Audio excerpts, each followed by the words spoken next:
I think the generosity, I think the mindset of abundance, information, abundance and physical things, this abundant mindset, when people think lack and limitation, they're going to attract more lack and limitation. But somebody with an abundant mindset attracts more people, more opportunities, more people into their lives. Welcome to Encouraging Leaders, a podcast that exists to remind CEOs and aspiring CEOs that you do not have to lead alone.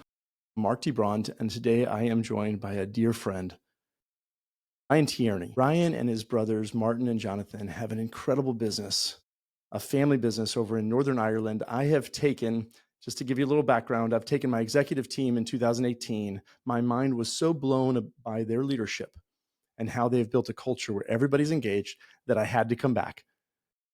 In 2023, I got to go over with my oldest son, Nicholas, and he had his mind blown. He said, I have finally found a place where I can have hope that business, I've been telling him a long time that business could be a force for good, but he said, I've never believed you, Dad, until I actually saw it at Ryan's plant. And then just 2 weeks ago, I took my full family, and Nicholas said, I want everybody in our family to experience this. And so we had our full family, our 3 sons, my wife and I traveled over there. Ryan opened up his heart. He opened up his business. We got to see inside of it. And what a gift it was to be able to experience that. Ryan has a vision for transforming businesses in Northern Ireland, and I can't wait to dive in deeply. But welcome, Ryan, to the show. Thank you, Mark. Brilliant to be on the podcast. Yeah, it's so good to see you. It was so great to be with you 2 weeks ago. And I loved that you had your son, James, there, and we were all learning together. Yeah, it was an amazing time. Thanks for coming to see us for the 3rd time. So it's brilliant. Thank you. I would be there more often if I could get there. I got to figure out how to cut the costs. I'm not like, how do we get across there every week, every month, every year? But you actually are the only business that I've had my executive team at, and my son at, and my family too. And I want you to know, I travel the world. I get to see businesses all around the world. I get to see really special leaders building really incredible businesses. And so the fact that yours was the one that I wanted to see with my family, the people that I love and the people that I want to grow into the humans, whatever they can become, just is a huge compliment. I just want you to know that. Yeah. Thank you. Hey, I ask everybody the same question to start, and then we'll dive into your lean journey and all the leadership work that you've been doing. When in your life, earlier or now, that you learned that you didn't have to lead alone, that it was okay to ask for help? So many leaders that listen that just that's not something they know how to do. When did you learn that? It's a good question. And in preparation for this, I was reflecting on that. And actually, I can't think of a time that stands out when I was alone.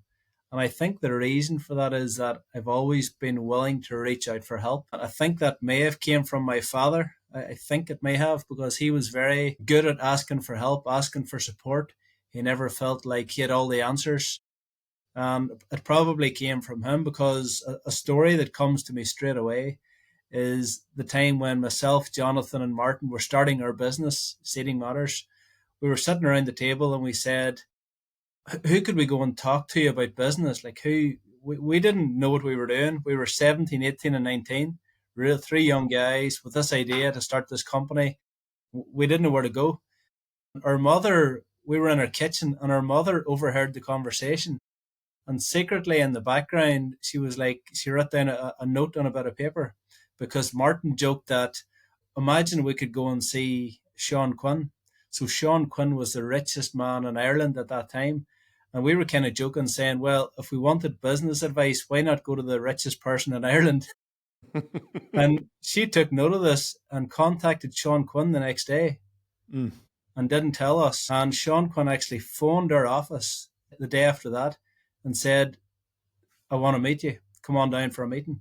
So myself, Martin, and Jonathan, aged 17, 18, and 19, got in our car and went to see Sean Quinn. At that time, Sean Quinn was worth 6 billion, 12th richest in UK, richest man in Ireland. And he was so humble and so helpful and so willing to share and so willing to help us. And I think that was like a massive lesson for us. A lesson in nobody is too far away. Nobody is uncontactable. So ever since that Sean Quinn experience, We just say, okay, who's the best in the field of marketing? Who is the best at leadership development? Who's the best in manufacturing? Who's the best mindset coach in the world? And go and contact them. Literally Yeah. contact the best in the world. And I think that's something that we've got really good at over the years, is finding out what our problem is and then contacting the best person in the world in that field. And that's what we do. If the people that are listening just get that one idea, the one idea. So you saw your dad asking for help, and that helped you example wise. But this story was your mom. She heard you saying laughingly, "What if we could talk with him?" And she said, "Boom, let me help them make that happen and show them how it can actually happen in reality. It's not just a theory. It's not just you got to experience the power of that at Yeah. 17, 18, and 19. Exactly. And then there's like loads of other examples in the following years of that same thing happening. So when we were starting up the business, we were very much into positive thinking, mindset. And there was a movie called The Secret that came out around that time. And most other people watched the movie The Secret and think, yeah, that's nice. We watched the movie and thought, let's contact Bob Proctor, the star of the show, the main guy from the movie. And we went to meet Bob Proctor. He invited us to his home. He's seen our passion, he's seen our energy, and he said, I want to invite you to my home in Toronto. And we spent 3 days with Bob Proctor at his home. This is back when Bob was charging like $50,000 a day, and he helped us for free. And why did he do it? Because we reached out. Because We you said, asked, because we because it was asked. so valuable to him. He wanted to encourage you. He saw you, you were hungry, you were asking. He was so generous with his time because he could see that it could have an impact on humans that were hungry and learning and growing. I wonder, what do you think it is that stops people from doing that? The idea that you just shared is not one that is followed by most humans. I think people think too complicated. They're really complicated in their thinking. And fortunately, I don't think very complicated. I think very simple. Yeah. If I want to contact somebody, I get my phone, I look them up on LinkedIn, and I send them a message. And 9 times out of 10, that person replies. Mm. Like, I done a podcast that came out today with a former Premier League footballer. And you think these people are like away on another planet, but they've all got a phone, they've all got LinkedIn, they've all got an email address, they've got a phone number, they're on WhatsApp. So just get their number and reach out to them, just take action. And it doesn't have to be any more complicated than that. And you'll find that, or we have found that the more successful the person is, the more likely and willing they are to help. So, do you think that combination, one of the things I shared with you when I was over there is that there's a generosity that comes from you that is so genuine. There's an infinite source of, like, you're just like, I've got more than I need, and you keep on giving.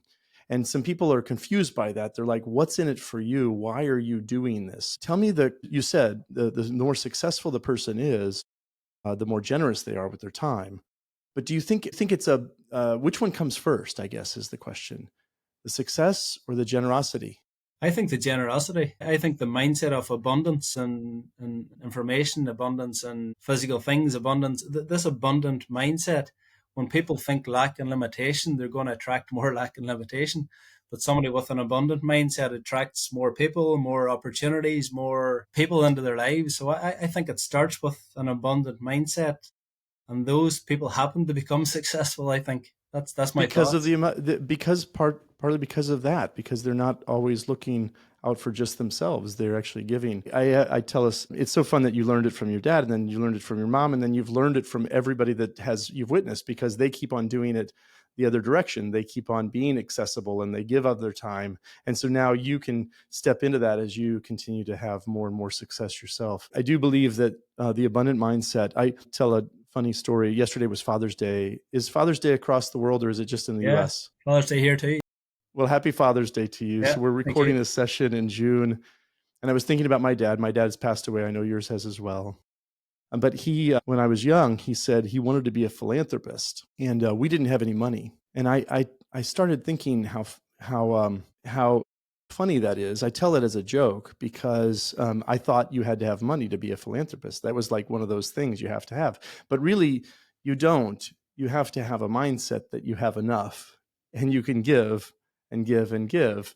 And so I think I sometimes make fun of him for saying he wanted to be a philanthropist without any money. But I think that what he was showing me was exactly what you were shown by your parents, which is this abundance and this idea that we have enough. We don't need more. We need to give and serve and give and serve, and then we will have plenty. Absolutely. And Mm. it's similar story again. When I found out about lean, I was like, okay, who's the best person in the world at what I'm trying to do?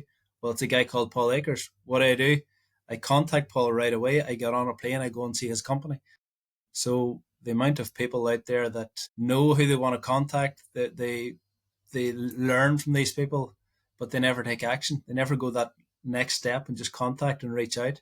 And you'll find that that person, because chances are, if they're as successful as that, they think abundantly and they're more than willing to help. Yeah, it really does. It's like a cheat code that most people don't use. I know you've been to Japan. I was traveling over there, and Norman Bodak, who you Yeah, know, yeah, I asked him what the secret was to his success, and he says, every time I go into a restaurant, I ask to see the head chef.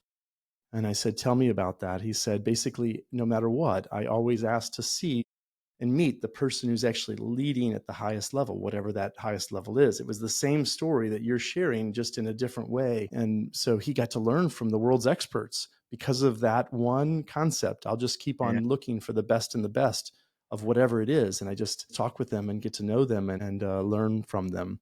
yeah, Let them coach me is what I call it. I just let them coach me. If I want to be the best at golf, I don't I don't want to learn from somebody who can't play. I want to yeah, learn from the best.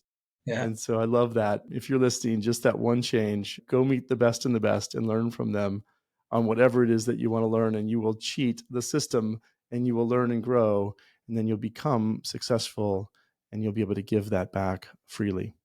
I do want to move into lean a little bit. So if you are in the continuous improvement world and you're listening, you will already know Ryan and you'll probably already know Paul. But if you're not, and most of the people that are listening are not, so they're CEOs of small to mid-sized businesses and they're doing their best. They're leading. They want thriving cultures where everybody's engaged and everybody's growing. They want that. So I want to connect that with your conversation about lean. So how does lean look to you when you think about it in engaging the people inside of your organizations? What does it look like for you, and what's been helpful for you? yep. So if we go back 10 years, our business operationally was like an absolute mess, like the worst company you've ever seen. And I didn't know what lean was. I didn't know what, I'd never heard the term before. It just passed me by. And I was just really stressed out. I was overworked. My diet was terrible. My sleeping was terrible. I spent all my time at work and not enough time at home with my family. I was just going through a really, really tough time. And I came across this thing called lean, and it just kind of like something happened in my brain. It just like flipped the switch, and I haven't thought the same since. So for somebody watching this thinking, what is this lean, or what are you talking about? So basically, lean is a system for getting more out of life. That's how I describe it. Mm. It's a system for getting more out of life. And then if we go down another step or get more technical, it's a system to reduce waste. So typically, if you Google lean manufacturing, it's a very complicated theoretical system started by Toyota in Japan back 80 something years ago to reduce waste on the assembly line for manufacturing cars. But fast forward to now, how loads of people are starting to use lean is taking that same concept and saying, okay, what isn't adding value to what I'm doing every day? And if I'm not adding value, we call that waste. So let's have a system for eliminating all this waste out of our task, out of our processes, but out of our life as well. And I get more excited about lean being a philosophy for getting more out of life and for getting rid of all the stuff that's sucking your energy. So I was just looking at my notebook actually before I came on the podcast. And every so often, I just take a pen and a bit of paper and I write down a list of all the things that give me energy and all the things on this side that suck away my energy. And all these things is where I want to improve. And all these things is what I want to do more of. And we can get really technical about lean on the production floor and moving our tools closer, having a Kanban system for our supplies. And that stuff's all brilliant. And I love all that. And we have that at our factory. But the bit that I get excited about is extracting non-value out of my life. Yeah. I don't want to spend 5 hours in a meeting that could be done in 1 hour. I don't want to work with people that aren't in harmony with where our company's going. I don't want to work with a supplier that isn't on board. We don't want to work with a customer that doesn't get our vision. So this is about being very, very deliberate about how you act, about who you spend your time with. Like it would be, and I was more than happy to give up a full day of my time for you and your family Oh my because goodness. that gives me energy. I get contacted from people all over the world, and be honest, like there's not a lot of people that I would give a full day for because I'm so busy. I'm running 3 or 4 companies with loads of stuff to do. But I would absolutely give my time up for you because that gives me energy. That's on this side of the list. So everybody watching this should have 2 lists. This list that gives me energy, this list that sucks away my energy, and then start doing more of this and getting rid of this. Yeah, so I love the idea that it's not just lean is not just for manufacturing waste or just for waste elimination that's in a process, but it's actually in a life of living a life fully. And I love that list that you just described. Make a list of things that decrease my energy, that drain my energy, and a list of things that give me energy and feed my energy, and add more things over here and less things over there on the right side. It was so energizing. I got so much energy from you and the time we spent together. And it was, I know it's a generous time to give, but it's the same list. I'm with you.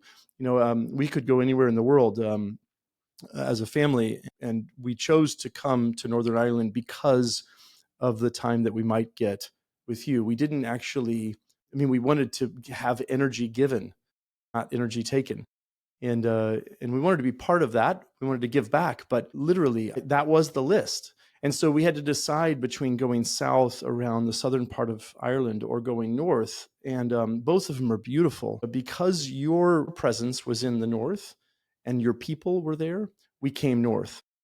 And so it's just that same thing. It's just a simple decision. Should we go north or south? Well, we would get more energy if we went north and we could meet Ryan and his family. And so that's just so cool. I love that. I think that the one thing that I'm just going to tie the conversation that you had with your brothers, which was in your family system, which you got to learn some very, very important things in that family system. And now take that into the business and you've learned to make 2 lists. So you've learned to improve your life. But for me, what I saw and witnessed in your business is you actually have a system where everybody there gets to learn Yeah. those same kind of principles. Talk to me about the power of that, the power of teaching, coaching, learning inside of the lean system that you've created inside of your company. Yeah. So as you said earlier, I've been to Japan a few times. I've actually been there 5 times. And on the first trip to Japan, I learned a line that has stuck with me forever. Paul Akers was at the front of the bus doing his presentation. We were going around different factories around Japan. And Paul Akers said a quote. He quoted somebody else, but the quote was somebody asked, what is lean if you were to sum lean up in one sentence? And he said it's the accumulation of small ideas from everyone. And I just kept repeating that into my head, like the accumulation of small ideas from everyone, the accumulation of small ideas from everyone. And that's what lean is. So lean isn't about the lean expert or the lean guru going around doing all these improvements and making your company better. It's about empowering every single person in the company to go and fix things that bug them. And that's what we've got. We've created this culture where every single person comes here not to work. We actually don't want people to work. We want people to improve the way that they work. And the difference is massive. Like how many companies do you know that you're saying don't work? We don't any work to be happening here. All we want you to do is improve the work and then test the process to see if your improvement's working. And if it isn't, make another improvement. So we're not actually working. The last thing we want people to do is work. We want people to improve the process of how they work. And that's what we've got. And that's why Efficiency is at an all-time high. That's why staff turnover is at an all-time low. That's why quality keeps getting better. That's why our customers keep getting more satisfied. That's how our business grows and how our people love coming to work. Lean is our system and our vehicle for making all this happen. Yeah, I want to capture that one. The idea that you're inviting people in and you're hiring them to come into Seating Matters or the other companies that you run. And your desire for them is to improve the work they're doing, not do the work. The only reason they're doing the work is to check if the improvements were actually effective or not. We're just testing the process to see, I mean, does it just work? if you're listening to this one shift in your mindset, that shift of I didn't hire you to actually do the work, I hired you so that you would improve the work. And then the reason you're doing the work is to see if those improvements have made an improvement, value or quality, or as if it's better. Exactly. And if the improvement was real, if it was actually sustainable, if you could actually do it again. Yeah. When I shifted that in my thinking, it was so powerful. And I just wish, it's like, how do you get more people to experience that shift? I do believe, I'm thinking that one idea of improve the work instead of do the work, that is the growth. Talk to me about the growth of the humans inside of your system and what that idea, that mind shift, just the idea of I want you to improve the work, not do the work, and check the work by improving it. How does that change the growth rate of the people? Yeah. So lean, another way to describe lean is that it's a people development system. And that's what it is, because we have this circle of come up with an idea, make an improvement, and then test it to see if it works. And then if it works, great. How can we improve it even more? You come up with another idea, you test it again, or you make an improvement, then you test it again. So it's a cycle of continuous improvement, just these 3 steps over and over and over. But what that does on a bigger level is it empowers people. It gives them satisfaction. They feel appreciated. They feel gratitude. They feel motivated. They feel like their voice is being heard. They feel more confident. They feel like this is the best place I've ever worked. What this is doing for the person on a bigger level is growing and developing the person. So we do morning meetings where everybody gets the opportunity to present. And some people say, well, what's the point? Well, the whole point is to grow and develop the person. Now, why are they running the morning meetings? They're running them to improve the morning meetings. Well, what are they going to do? They're going to run it to improve the morning meetings. They're going to try it and then see if it works. And we got to witness one of those morning meetings. We have around the world gotten to witness those. We have them as well. And I just think about the power of that rhythm. You're doing it daily. You're rotating leadership so everybody inside of your company is actually doing it. I love how you spell it out in your book, Lean Made Simple, about how to put that in place. Talk to me about the morning meeting. How important is it? You've got it as step 2 in your 12 steps. Talk to me about just that one idea, a rhythm, a daily rhythm of getting together as a company, a team to talk and learn together. Tell me about that one. It's such an important thing. And really, if you think about what are we trying to do, we're trying to create a laboratory for running experiments. That's all we're trying to do. Our company, if you looked at our company from a helicopter view, it's just this big laboratory, and people are just like testing, trying this, trying that, running experiments, making improvements, coming up with ideas. It's like this big, huge think tank. That's what our company is. We don't have a company that manufactures products. We have a company that grows and develops people who happen to manufacture products. So the way to do that is this daily kata. So kata is like this routine. So our kata is different from most companies in that people park their car in the car park, they walk into work, but the first thing is a morning meeting for 20 minutes. And that morning meeting is where we share ideas, we talk about what we're grateful for, we give shout outs. Whoever's holding the meeting will tell everybody else about their family, about their hobbies, about their interests. We will do some work on our targets for the day, but not much. It's 80% a culture building meeting and 20% about the things we need to do, because the things always get done. We don't have to manage that as much as we used to. So the morning meeting is step 1. The next thing is improvement time, where every single person in the company has 15 minutes to go and fix things that bug them. Just imagine that for a second. For anybody watching this that hasn't heard of this concept before, imagine paying every single one of your people, first of all, for 20 minutes for a meeting, then 15 minutes to make an improvement. The first 35 minutes of the day, people are getting paid, but we're not switching on the machine. We're not turning on our computers. We're not going to our workbench. It's 35 minutes of investing in that person to grow and develop the person. And guess what? Efficiency goes through the roof. We get that time back 10 times over. Yeah, I love this one. For those of you who are not familiar with this, you've got a morning huddle. I've gotten to witness it now many times, but I've gotten to witness it 3 times in person. And that rhythm is where you are experimenting with growing people and sharing and growing. Different people are leading it each day. I love that one concept. You're growing somebody while they're sharing with you, they're leading. So everybody rotates that leadership. Then you're practicing gratitude, you're learning, you're growing. You are watching out for the company metrics in case there's any problems that need to be addressed. But today, 10 years in, those problems are addressed normally at the team level. If you're listening and you've got massive problems in your company, that daily huddle, sometimes at the beginning, it is harder. You started it 10 years ago, is that right? And you said it wasn't the same as it is today. It was hard. Tell me about the hard.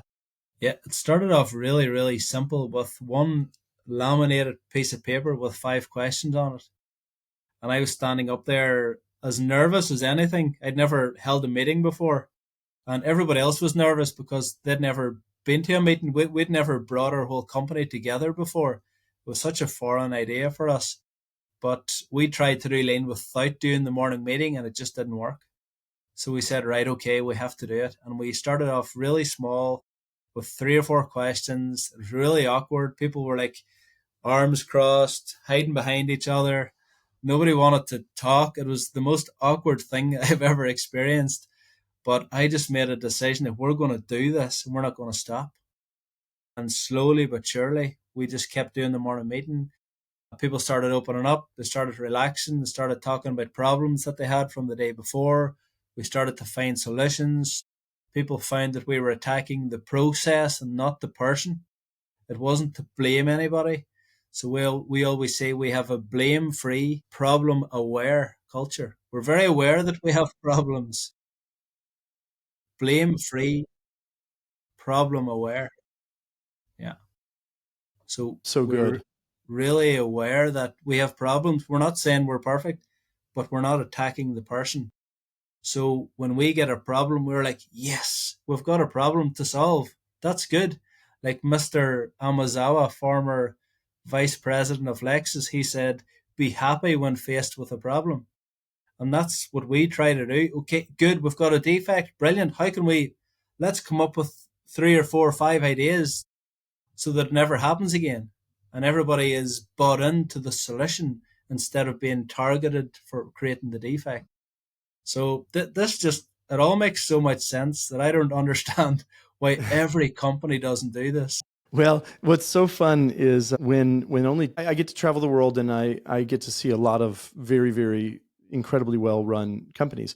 But as far as the percentage wise goes, I believe it's 1 to 2% of the companies have that kind of attitude where they are a blame free, problem aware company. So if 1 in 100 are like that, there must be something hard about it. Yeah. Does that make sense? And if it's because you're right, for me, it's very obvious after seeing it that that's what I want. But the steps to building it are not actually obvious. And so talk to me about your first step here inside of Lean Made Simple. It's called 12 proven steps to creating a vibrant lean culture, is to start with the leaders, including yourself. Tell me about that. Why do you start with the leaders?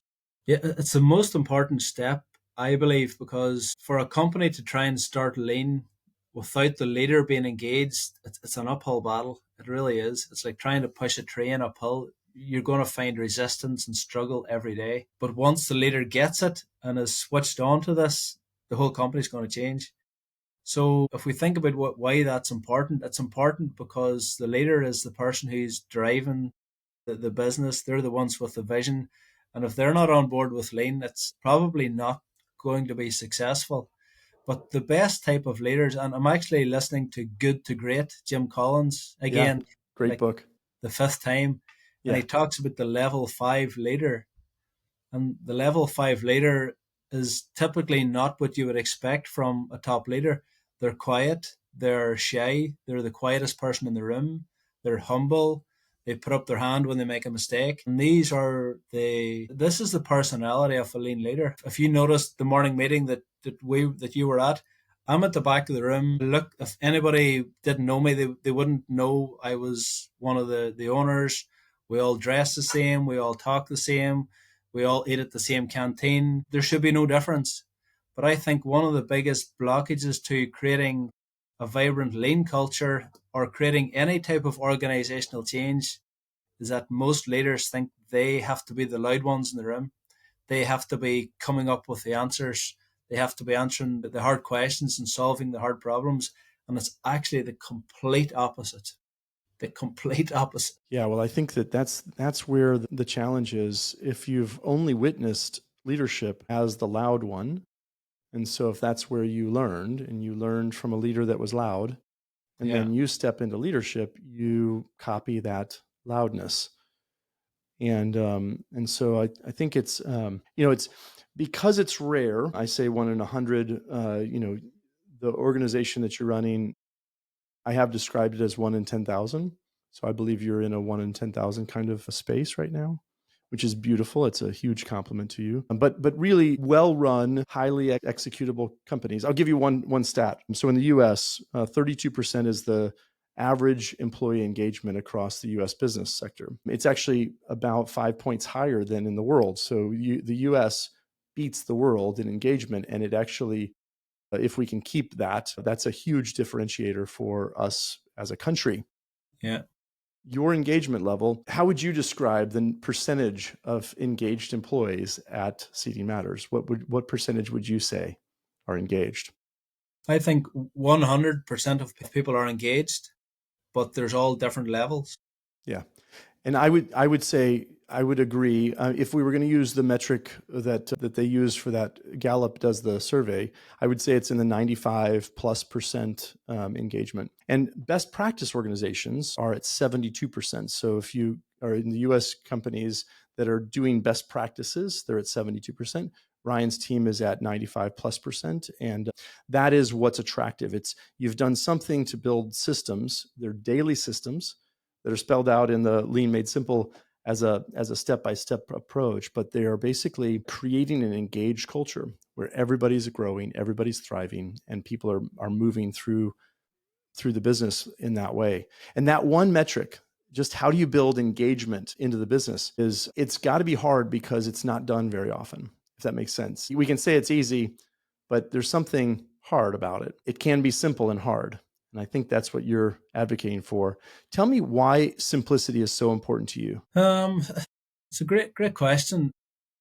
One of my favorite books of all time is Insanely Simple: The Obsession That Drives Apple's Success. It's like I came across the book on holidays and I read it like 5 times. I just kept going back to the start and reading it. I just loved that book. And I actually read that book before coming across Lean, and it's almost the exact same thing. So Apple's philosophy, and still is Apple's philosophy now, is to simplify, simplify, simplify. Instead of having 4 variations of something, just have one. Instead of having 20 chair models, let's have 10 or 7 or 5. Less options, less variation, less confusion, less. So I just love the idea of less, less, less. Less is more. We've all heard that, but it really is. So I would rather have fewer, fewer products, but the best products in the world. I would rather have fewer relationships, but of really close, intimate relationships with key people. I would really rather have 10 really good customers than 100 customers that don't care about our company. So this idea of less, less, less, always simplify. Lean is the art of subtraction. How can we take away? Because people just inherently want to add. They think adding makes them, I don't know, feel better or make, they just to justify their position or justify a reason for doing something. People just inherently want to add. But my whole thing is simplify, simplify, simplify, right down to the point where we have one type of cup in our canteen. They're all white cups. You Yeah. probably seen that when you were here. We Yes. have one type of cleaner spray for our whole company, not five or six or seven. And with all the stuff to manage, now we need an inventory manager. Now we need all this warehouse space. Just simplify, simplify, simplify. Because simplicity attracts and complexity repels. Mm. So if you want to attract people into your company, having a really simple recruitment process attracts people. If you want to attract customers, having a really simple marketing tagline, really works. The more complication we throw at people, it actually repels. It's maybe a bit hard to explain, but I just love simplifying things. And Yeah. I just love the idea that I was able to take complicated philosophies and simplify it into simple things. And that's why our culture is really vibrant, because we've been able to take this complex stuff and just talk in simple language to our people. And then they get it, and then it works. Yeah. It's that last statement that you just made, which is that you have taken complex principles, complex ideas, complex philosophies, and you've simplified it to the point where you can coach on them every day, and so that everyone can learn them at every level, whether they're in fifth grade entering in and exploring, or whether they're newly employed at your company. One experience for the group that's listening, I got to be there with my family 2 weeks ago, and I got to meet somebody who'd only been in the culture for 1 month. And she was able to describe all the improvements that she had made and also all the systems that she used with a lot of passion. She just could just articulate them, and because they're simple. And my kids could understand them, even though they don't have 15 years in business. They could just understand them. My 18-year-old could understand them. My 19-year-old could understand them. And so could the chemical engineer who's been in business for a couple of years. And so any level could understand it. My wife, who's been loving lean from afar for a long time, she's like, I get it. I get it. Yeah. It's simple. Yeah. And so you have done something incredible. I do want to ask you about coaching, because you call it a lean culture. I actually call your culture a coaching culture. Basically, every leader at every level is able to coach and develop the next level of leader. They're working to grow those humans. And every system element that I see, I look at it from a lens of coaching, because it's just how I've seen the world. Tell me if I said that to you. I believe you have developed one of the best coaching cultures in the world by simplification and then by rhythms. How would that strike you if I told you that? I think what's happening maybe here and a lot of other good companies is unconscious competence. So we're doing this stuff, but we don't even know what we're doing, really. And it takes people like you to look at what we're doing and say, "Oh, actually, you're doing this. You've got a coaching culture. We've never thought of it like that. I've never used that language, but you're probably right. Yeah, but we're unconsciously doing it. We just know it's the right thing to do, to respect people, to give them freedom and creativity and time to make things better, to respect resources. We're not wasting materials. We're not wasting people's time. We're not wasting the customer's money. It's just this. I would say it's a culture of deep respect, but absolutely, it's a culture of coaching as well. When you put it like that, it makes sense. Well, the reason I mention it, so you can use all kinds of different words, but I think about the story you started this podcast recording with, which is that you're sitting down at the table and you're learning from somebody who's been there and done that, a business leader who's actually willing to pour into three young leaders, and you guys are listening and you're taking notes, and then you're practicing and trying out the things that he's taught you. And then the next one is you're looking for solutions, and you reach out to Paul, and you're listening to those instructions, and you're learning, and then you're growing, and you're practicing those. And so you are being coached by the best in the world at whatever it is that you're needing to learn, because you're learning it, but you're learning it, and then you're practicing, you're learning, you're practicing, you're learning, you're practicing, which is what the other side of coaching looks like. I do think it is interesting. I do love the idea of bringing other people in, and sometimes they can articulate it differently. Tell me, you have brought a bunch of people in, and you've also sent a bunch of people to learn from others. So just talk to me about that one concept. You've got it in here in the book, is go learn from others and go see and witness best practices. Tell me about that practice, how it works out into your organization, and what you'd recommend to the people that are listening with regard to going and seeing.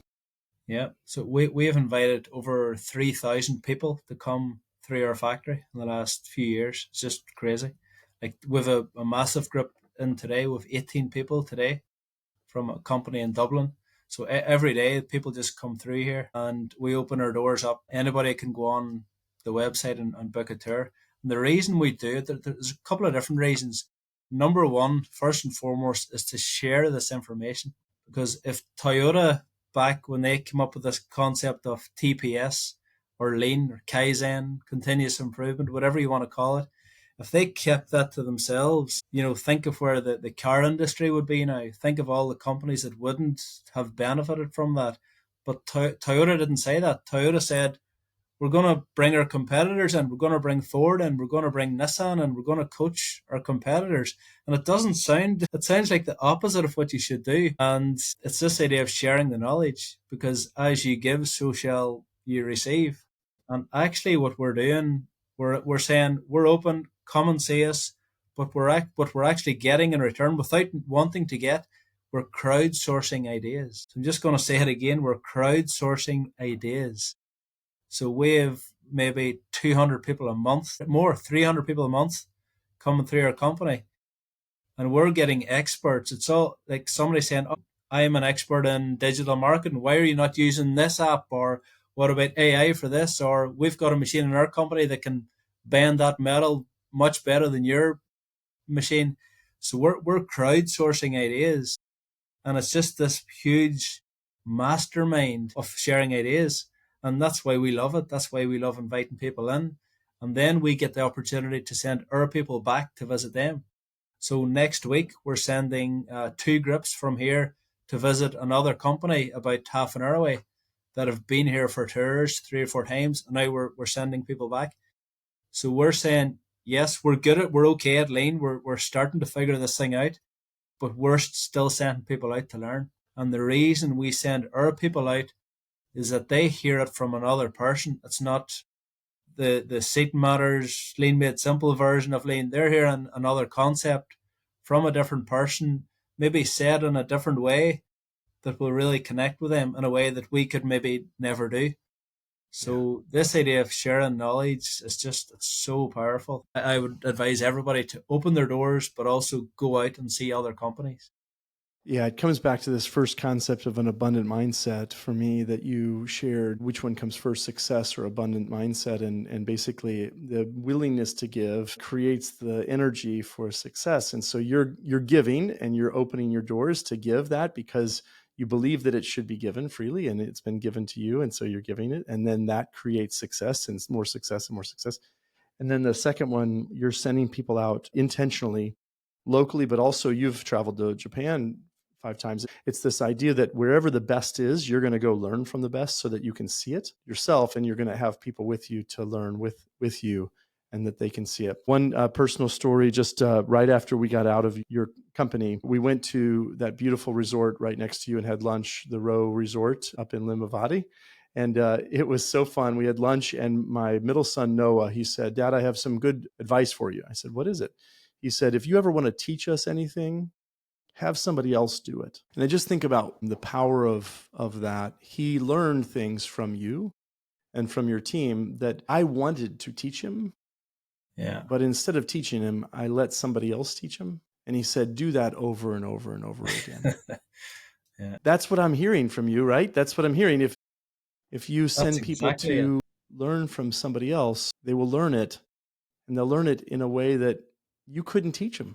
Well, I think there's so much power in inviting in. You do it better than anyone in the world that I've seen, with the best. If they want to come and see you, where should they come to actually book a tour over in Northern Ireland with your company? Yeah, if you go to leanmadesimple.com, it's all there.